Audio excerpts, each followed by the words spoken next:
So what is a triad? A triad is the core part when we're focusing in on, 1, 3, 5, 1, 3, 5. Triads are, instead of arpeggiating them all out or playing them all, we're just focusing on 3 at a time. The 1, the 3, and the 5. The 1, the 3, and the 5. The 1, the 3, and the 5, but in different inversions, because it doesn't always go 1, 3, 5. Sometimes you'll have the 3rd at the lowest note or the 5th at the lowest note. I love triads. You hear them all the time.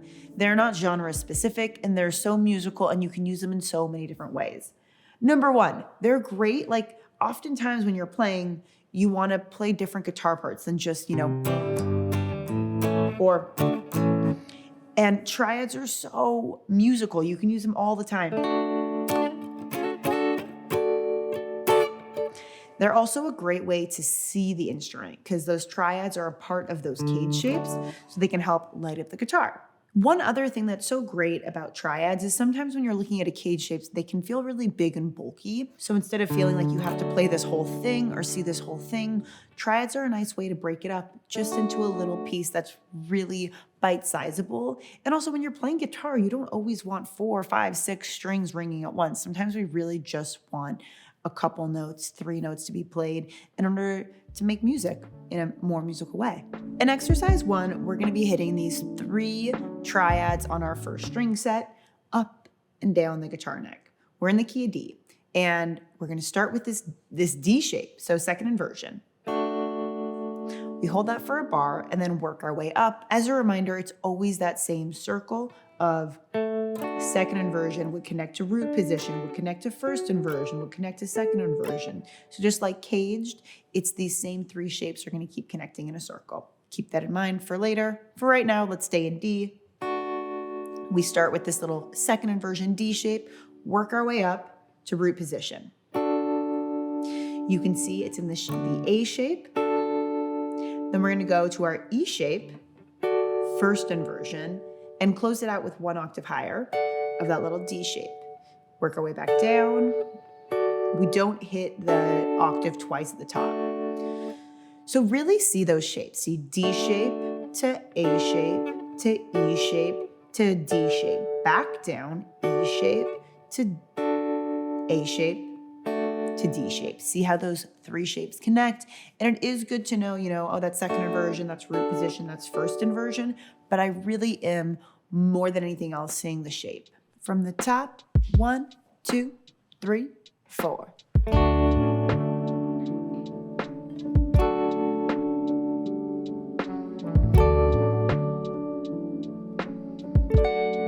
Back down.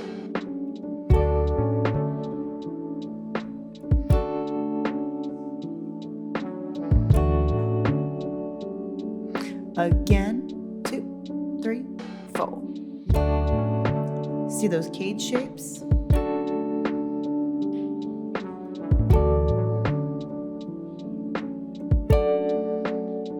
Back down.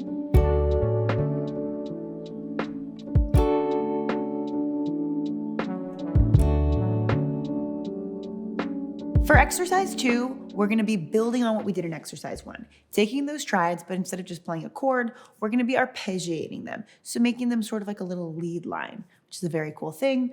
So instead of just going, we're going to arpeggiate it out. We're going 3rd string, 2nd string, 1st string. 3rd string, 2nd string, 1st string. Just moving up our shapes to the octave. And back down.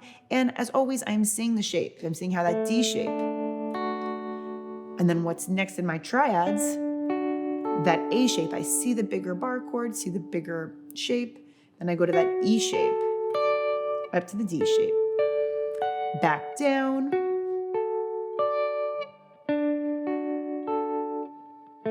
And where we started. As far as your right hand goes, you have a couple options. I would recommend working on alternate picking. It's a perfect opportunity to. You could also do all downstrokes or something different, but I do like down, up, down, down, up, down. 1, 2, 3, 4.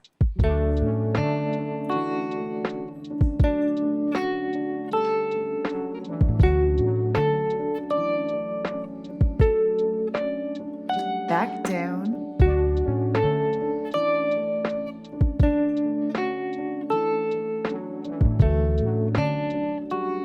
Whole thing again. 2, 3, 4.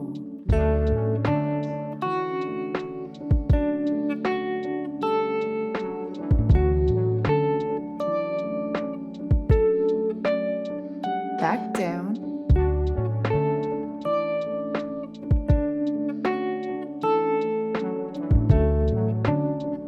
We're going to combine two concepts into one right now, because while these are triads, they're also a part of the bigger thing, the major scale, right? So instead of just playing the triad, we're also going to use the major scale to connect them. So if you can even just first think about that major scale,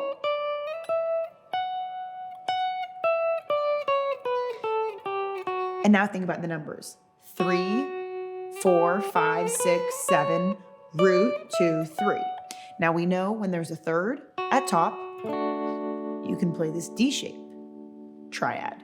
We know when there's a fifth at the top, you can play that A shaped triad. And you know when there's a root at the top, you can play that E shaped triad. So every time we have a root, a 3, or a 5, we're like, hey, there's some triad there. So we're connecting the major scale with the triads together. And this is a super musical way to solo and come up with lines.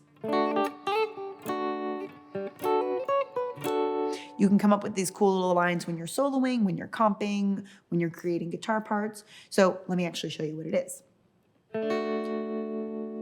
And that's the third at the top, and now we're gonna keep walking up the scale. The fourth. Now the fifth, we have a triad. Sixth. Seventh, no triad. Root, we have a triad. Second, no triad. Third, we have a triad. We're gonna strike it again and walk down.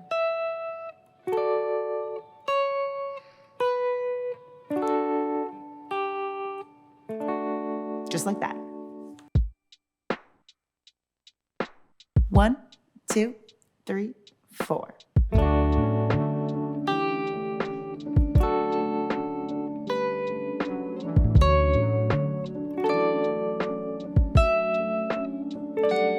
Hit that again, back down.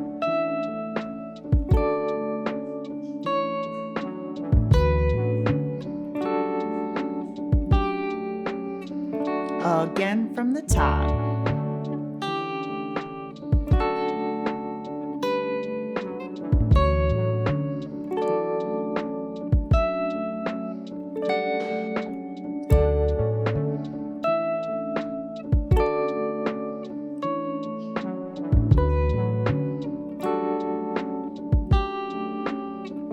If you want the full experience, including interactive tab, play-along exercises, and video feedback of your playing, sign up at pickupmusic.com today. You can try the full program for free for 14 days.